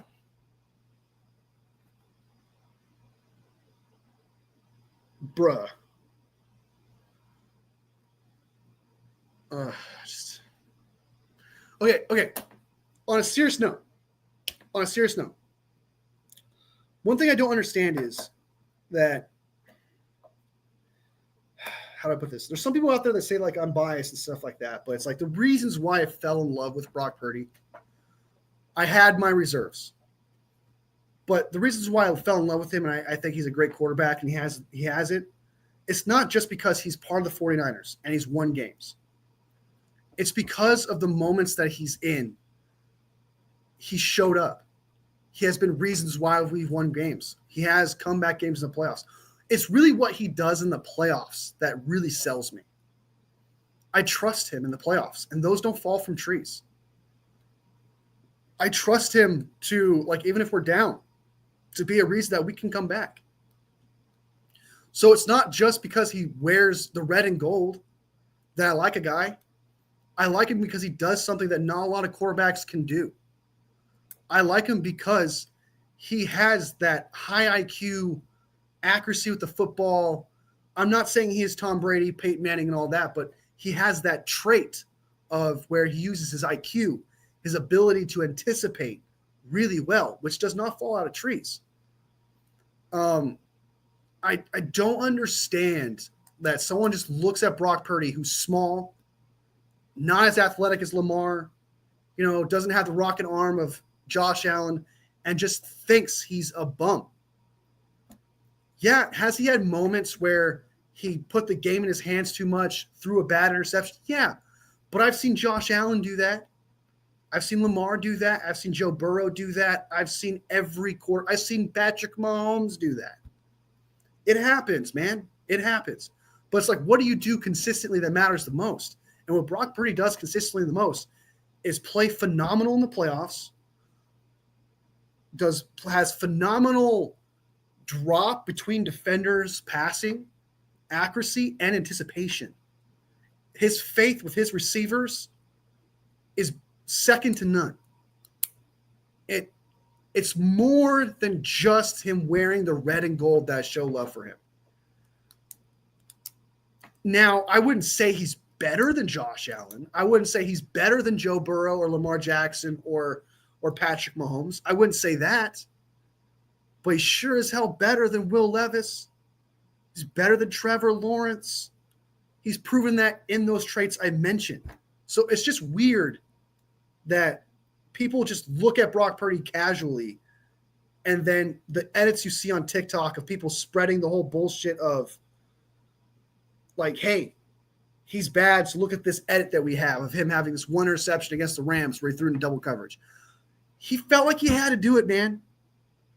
He was, nobody was getting open. Players, Juan was dropping balls, Kittle was dropping balls. Debo was the only one he can get the ball to who's dropping balls himself. Like he felt like he had to do everything himself in that game. And that happens, man. That happens. For me, it's the Bengals. I love misery. I like the Bengals too. I'm a fan of the Bengals. I like the Bengals. I really don't have there's teams that I like that would be like, hey, I wish them the best, like the Bengals, for example. But I don't think I have a secondary team that I would have been a fan of if not for the 49ers. I think it may have been the Eagles at one point, like 8-9 years ago. Probably would have been the Eagles. But I fell in love with that franchise. So moving on from that. But yeah. You have to be older than 36 and black, Wolfie. All right. Why do you hate the Steelers so much? All right. This is why I hate the Steelers. This is why I hate the Steelers. Look, and it's kind of stupid. It's almost stupid, but it starts with this. Back in 2005, I think it was, or 2004, I can't remember what it was, when I just got into football, the Steelers faced the Seattle Seahawks in the Super Bowl. And I had family who loved the Seahawks. I wish them nothing but the best. And they cheated that Super Bowl. I'm sorry, but when I saw that Super Bowl, they absolutely cheated. That was the biggest load of bullshit that I've ever seen in my entire fucking life watching a game. I have never seen more cheating in a Super Bowl than in that one. I've seen Ben Roethlisberger fall to the ground and then reach his hand over the goal line when he was already down. That was the start of it. I was like, okay, they totally got robbed. That is some cheating bullshit right there. Then there was a game against the 49ers where the Steelers just talked a whole lot of shit about the 49ers. Absolutely just kept talking shit. I can't remember what game it was. It was a long freaking time ago. Then it's an accumulation of things. So I'll try to go down the list. It was an accumulation of things where I developed a hate for the Steelers. And it's everywhere. So there was that game where they just talked a lot of shit. Then there's an old football game called NFL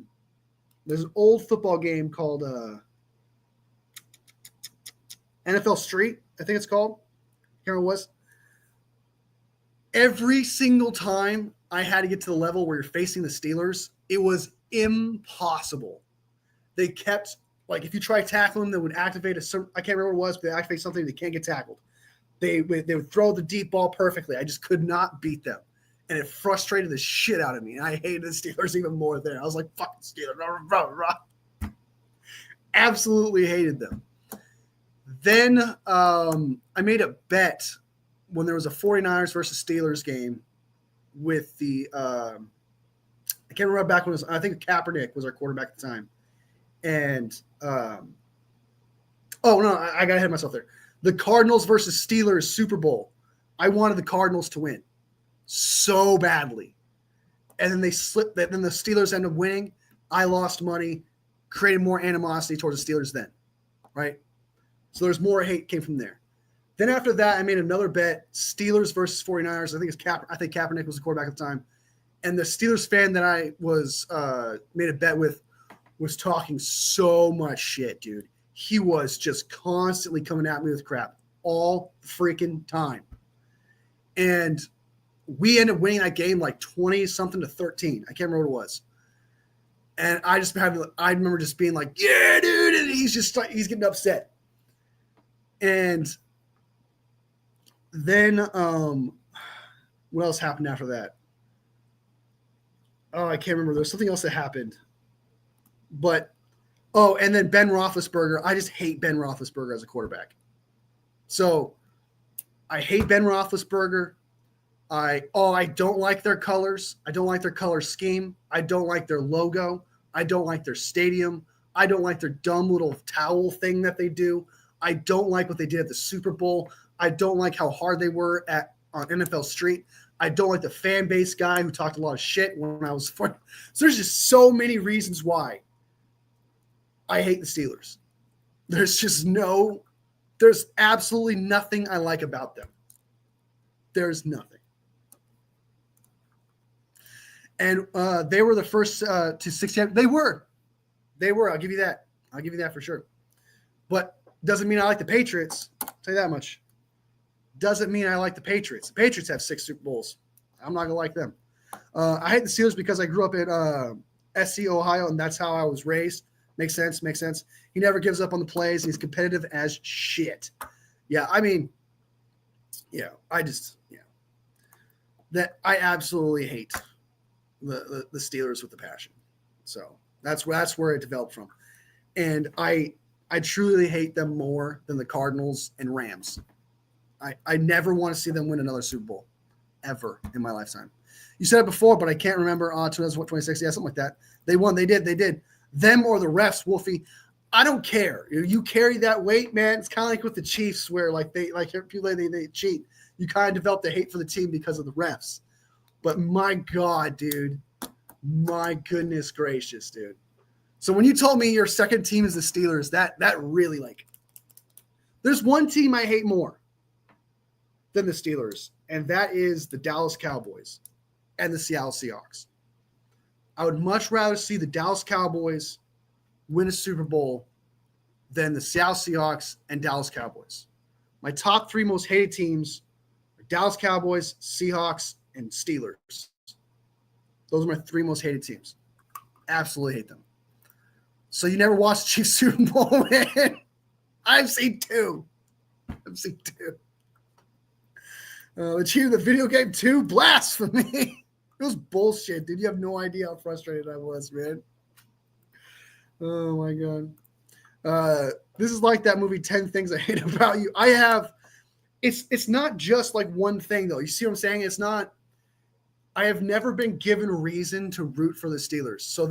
So with that accumulation, it created that animosity. It created that hate towards a franchise. That kind of accumulation, especially when it was right when I got into football in 2005, when I truly fell in love with the game and started paying attention to it. And I didn't develop a hate for the Seahawks at the time. That's the reason why I was going for the Seahawks in the Super Bowl, is because just got into it. I love it. My family weren't douchebags about it or anything like that. Our team was relatively in turmoil a little bit. We just got out Jeff Garcia. So I didn't have that hate towards the Seattle Seahawks at the time. I didn't start having hate towards Seattle Seahawks fans until I think Russell Wilson got there is when it really got bad. I still dealt with some Seattle Seahawks fans every now and again. But it wasn't it never became anything as bad as they're our division rival. Right? And that's pretty much what it was. But it really turned and became something when Russell Wilson was around. And that's because they were really good. It's because they're really good. Also, AB, AB was so good, though. I give props to him. AB was great. He was a great player. That's 2. What? I'm with you on the Seahawks. F the Seahawks, too. I grew up in Washington State, so I was surrounded by Seahawks fans. Everywhere I went, constant Seattle Seahawks fans. Never heard the end of it. Would you rather see it win Super Bowls, Cowboys, or Steelers? Steelers. bar none. Steelers. I am. It really, honestly, Seahawks leaped the Steelers, but there was a point where I hated the Steelers more. But it definitely goes Steelers, Seahawks, Cowboys. Cowboys cannot win another Super Bowl before us. That absolutely cannot happen. that just can't happen. And I don't think it will. I don't think it ever will. As long as Jerry Jones is the GM, I don't think that'll ever happen. So I'm not concerned. F the Cowboys. So you hating the Steelers because they beat the Sea Chickens and you're a 49ers fan? Got it. Like I said, context. At the time, didn't have that animosity. To me, at the time, they were just division rivals at the time. Oh, God, I think I have to go Steelers, Jake. Cowboys. I hate the Cowboys so freaking much, dude. So much. There was this Cowboys family in my neighborhood at the time. They were the Mayos. The last name was Mayo. And they were huge Cowboys fans, and they would just constantly talk shit. And I wasn't even the biggest fan of Seattle, football at the time. I just remember them being super obnoxious at the time. And Cowboys fans are obnoxious. I've actually met some of them cool Steelers fans. Yeah, I would say the fans aren't that bad. You know, I've had some bad run-ins with fans, but I don't think they're the worst fans. Like I would never put them in the conversation as worst fans in the NFL. I wouldn't do that ever. Was Sea Chickens cheered as Navarro Bowman lay on the turf with a torn up knee? That's all I needed. I hope they never win another game. Oh my God. Yeah, that really pissed me off too. I hate that too. Like I said, the Seahawks leaped the Steelers at the time. They leaped the Steelers when Russell Wilson came around. Cowboys or Seahawks? That's a tough one.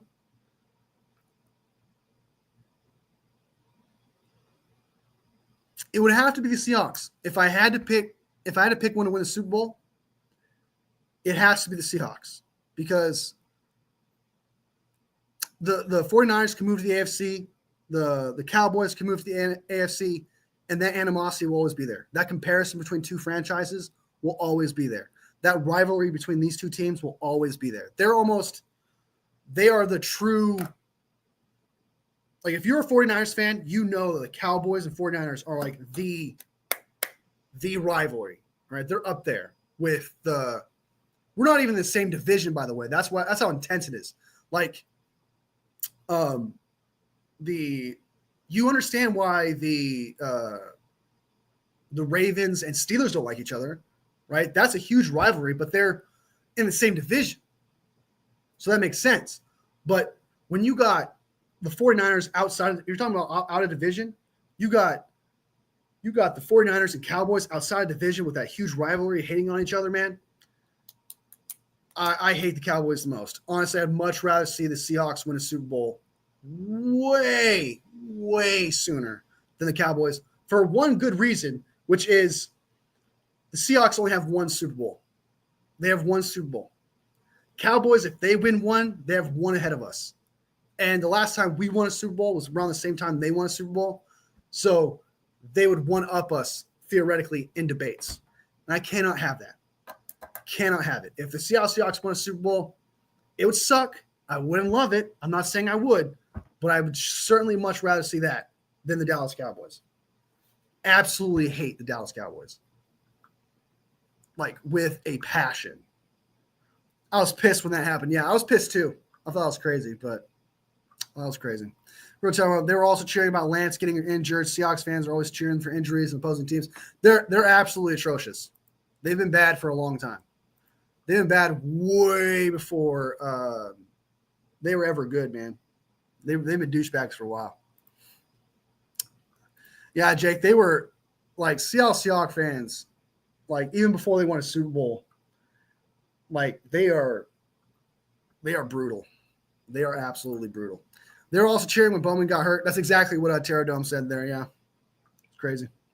Rams are the most hated team, followed by the Cowboys. I think the Rams hate is just more recently, just because they won a Super Bowl, and they're kind of like the most recent like competitive team that we got to deal with. But I still don't hate them. I don't I don't know. I don't come across enough Rams fans. I know there's some douche ones out there and they say some evil shit. I understand that, but I don't come across it enough. And I think in every fan base, you're going to find in every single fan base, there's going to be someone that says disgusting shit to you. There's going to be 49ers fans that say it to you. There's going to be Rams fans that say it to you. There's always some disgusting, evil piece of shit in every single fan base. But it's just like how much is there, like the accumulation. And I don't deal with Rams fans that much. I really don't. And I live in Southern Cali. I actually know a lot of good Rams fans. They're actually relatively nice. Like, I have had some fun banter, but they'll be like, hey, man, we'll get you next year. And I'll be like, yeah, we'll get you next year, man. Yeah, we'll beat you next year. Like, hey, I have some say, hey, man, you know, I like Brock Purdy. I actually do. It helps keep us it's a competitive game and stuff like that. I run into good Rams fans. I really honestly do. Good evening, everyone in the chat. Hope everyone's having a great Tuesday. Taco Tuesday. We're having a great Taco Tuesday. We're at 9 likes. I think we're at 10. If we can hit 10, that shows right here, I'll be super excited, man. I will chug I'll chug all this. The rest of my wisdom. I'll go down. All right. Roberts, hey, we're showing some love. That's why let's see. F the Looney Tunes Chiefs, man, as well. So Roberts hates the Sea Chickens and the Chiefs the most. LA Flamers. There's actually a hockey team. The not Ottawa Flames. Those are Senators. It's Calgary Flames. There you go. How was the game today, man? Hope you didn't bust a kneecap or anything like that, man. Hope you got some good W's. I hope you did one of those catches where you're jumping backwards, right? And then it like hits the tip of the ball just hits like right there in the center of your finger, right? It's almost like when that happens, you jump back and catch it like that. It's like hitting the G spot on your finger. Just, oh my God, yes. When you catch that ball like that, dude. Rams fans only know him because they think they're irrelevant, but every game is an away game because they don't exist. Yeah, there's very few of them. But everyone I run into, they're fine. There's some bad ones out there, but hey, we're showing some love. That's what I like to see. Felt great playing with some younger friends from high school. Remember that one time you took Jesse from me? I'm gonna fucking lay you out, motherfucker. Give him a good. There we go. Rams will have Bulls eyes this season. Thank God I don't see Rams and Cowgirls fans in Minnesota. Oh my God, I bet you hear nothing but like Sam Darnold's better than Brock Purdy, though. I've heard that. You probably heard a lot of that. Minnesota, man, I like Minnesota. I kind of wish nothing but the best for the Vikings, really, honestly. Getting ready to get drafted by the 49ers. Got a scout out there, too. Time for to torch the Rams. I could be Brock Purdy's new QB. I'm older than Brady by a couple months. I like that. Pause. Hey. It's the football G-spot. It's the football G-spot. When you catch a ball on the tip right there and it hits your finger like with one hand, I call that the football G-spot. It's just, you just go, It's like the best feeling ever. Oh my God. Why, bro? Why were you glucking the bottle? I should. Honestly should. But I'm not going to be doing that today. We got 10 likes, though. Thank you guys so much. Hey, we hit 10 likes, double digits. Anyway, I got to bounce. I got to make some dinner. It's 5:46. Great show, guys. Today we did a all John Chapman mock draft. Went by really, really fast. It was actually kind of rather easily. And so actually went by really fast, honestly. We talked about Brandon Ayuk situation, how it's just, I don't think he's going to get traded. And Corey Racine, most likely that's not going to happen. We talked about Russell Wilson going to the Giants and how hopefully the Steelers can get – if the Steelers get Aaron – like, just real quick, if the Steelers get Aaron Rodgers, I'll love it because that's going to be the greatest drama, the funniest thing. I'm going to have all eyes on that team because I'm just waiting for that team to fall apart. Or if they don't get Aaron Rodgers, they're stuck with no QB except for Mason Rudolph. Either way, I get to salivate and go at their terrible situation. So one way or another, I'm satisfied. I love the fact that they got DK. I love the fact they have George Pickens. I love the fact that they're having a quarterback situation. I am just – it's a bright spot, in some bad situations, right? So that's kind of how I feel about it. So so we talked about that. Terradome, I will message you on Instagram later today, or if you want to set it up right now, if you're interested on doing a show on Thursday again at the same time, 9 a.m. Comment if you want to do that or not. We can set that up. That's what we can do. Steelers should go after Joe Flacco, says Michael Catanzaro. Probably. I mean, you're running out of options, man. I think, didn't Flacco sign somewhere? I could have sworn Joe Flacco.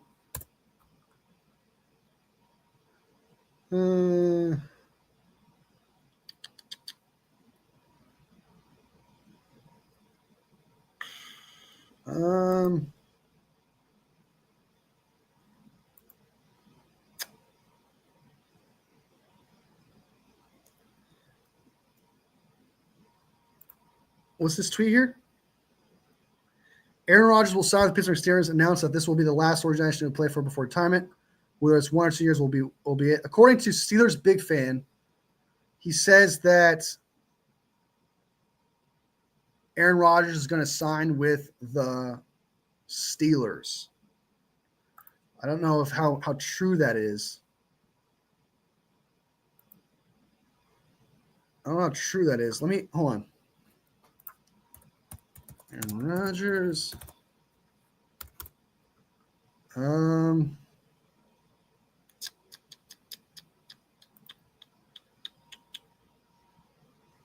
Giants should still sign. Someone tweeted, Giants should still sign Aaron Rodgers. Let's 3 crazy QBs battle it out. That is absolutely – all right. Yeah, there's no other news. Just one guy saying that, so it's probably not true. But Terdo says, sounds good. I'm here. All right, let's set it up. Let's do I guess noon your time, 9 a.m. my time, same time as last time, Thursday. So yeah, we do that. We could do I know what you want to do. You want to do a mock draft? I have no problem doing those. We can do a versus mock draft thing where I have a mock draft, you have a mock draft, and then people in the chat get to vote who has the better one. I think that's a fun little game we could play there. We could do a John Chapman game he played where he played GM and he had someone else pick the players. So, for example, at 11, let's say you're the GM and you say you could pick between these 4 players and then I pick it. Do something like that. There's some fun games you can play with it and stuff. And we can talk about the latest 49er stuff, of course. So, I'm sure. Along with Drew Lock and Trey Lance, yeah, there's nothing left, dude. And there's nothing left. I go for Flacco if I was – yeah, I'd go with Flacco too. I mean, it's all that's really left. There's not really much going on. Steelers could bring in Tannehill, XQB from Tennessee. Man, they are bone dry. Should we trade Purdy to Pittsburgh and I sign with the 49ers as starting quarterback? Hey, good bridge quarterback. You know what I mean? Like, it's better than and whoever we end up drafting, you know, they can learn from you, right? They can learn under you for a year, right? And we know for a fact they'll be a starter. So I say let's do it. Let's trade Purdy for the 21st pick and a couple other picks, right? Let's do it. TJ Watt in the package. Lance might actually be out of the league. Kind of crazy. That is kind of wild. Like Trey Lance, honestly, man, a lot of people are – I know we had this conversation earlier, and I do have to bounce real quick, but I know we had this conversation last time, but for people say he didn't get a chance. But I don't understand that. And like he did. He had plenty of opportunities to show his talent. There's plenty of scouts out there to see what he can do. There's plenty of scouts out there that's seen his games and practices from the Cowboys, stuff, things of that nature. Like, there is enough evidence to show you out there if a team actually thinks he's good or not. And if no team is not even giving him a chance, not even giving him a third quarterback backup situation, he's not that guy. He's a guy who's got some athleticism to him, and he's got a rocket arm. That's it. So Trey Lance had some moments, right? But just moments, man. I mean, he had his chances. He had his opportunities. So he just wasn't that guy. Just wasn't that guy. He was a product of the COVID draft thing, man. So I never disliked Trey Lance. I just hated the discourse surrounding him. He just wasn't able to get exactly. He just wasn't like, I don't. That's another thing. I agree with that. That's kind of how I feel about that too, Strawberry. Like, I don't hate him. I don't think like he got drafted at number 3 overall. It wasn't like he chose to get drafted there and stuff, that situation. But he just wasn't the guy, man. Just wasn't the guy. Wasn't the guy. Bobby Boucher, love that movie, by the way. Horrible mechanics, says Lance. Says Lance. Says Terradome. Yeah, he just does. It's his mechanics, man. He doesn't have the drop back ability. He sees players way too late. You know, he's got a rocket arm though. He's got a rocket arm. I'll give him that. But yeah, more than a rocket arm to actually play football. So, all right. So Terradome, you guys heard here first. Me and Terradome will have a show on Thursday. Terradome, if you don't mind, I'll join your show if you can do live, just because I'm running out of hours on my stream, because I don't have a subscription to StreamYard, and I'm only allowed 20 hours in a month to go live. But we should definitely do a show there. That'd be great. Appreciate it. Appreciate it. Thank you. And then we'll figure something out. Whatever you want to talk about, do mock drafts, etc. And then, so I think that'll be the next show. So be sure to check it out, guys. 9 a.m. Pacific time, noon Eastern time on Thursday. Me and Terradome gonna talk it up, and I will go on. I'll go on Amazon or Disney or whatever they have the film, and I'll watch either Rocky, if I can find Rocky, Godfather, or what was the other one I missed that I need to watch? There's another film that I need to watch that I haven't seen before. I can't think of what it is, but I will put the effort in tomorrow to watch Goodfellas. That's what it was. I will look for one of those 3 movies. I don't think all those movies are available, but I'll try to find those movies. And if they are, I'll give those movies a watch and I'll let you guys know what I think of them. And again, don't be offended if I don't end up liking the films, just because I'm not a mob guy. So, but we'll see. All right, guys. I'm going to bounce. Thank you guys so much for being part of this live. You guys are awesome. You guys make this show go. You guys make this show what it is, man. You guys are awesome. You guys are the best, dude. Seriously, the best wolf pack I could possibly ask for, man. Love the conversations. Love the opinions. Love the things we talk about. Best experience ever. Papa J, best mod a broken ask for. Michael, the best backup QB I've ever seen and ever known. Terradome in the house. Show on Thursday. Be there if you're awesome and you know it. Strawberry, as always, man. Big fan of what you have to say. Who else we got in our Val's in here? OG, always willing to support the live. Jake, of course. Thank you so much for being here, supporting the channel. William Roberts, I think I've seen you like once or twice. I like some of your opinions, man. Hope to see more of you.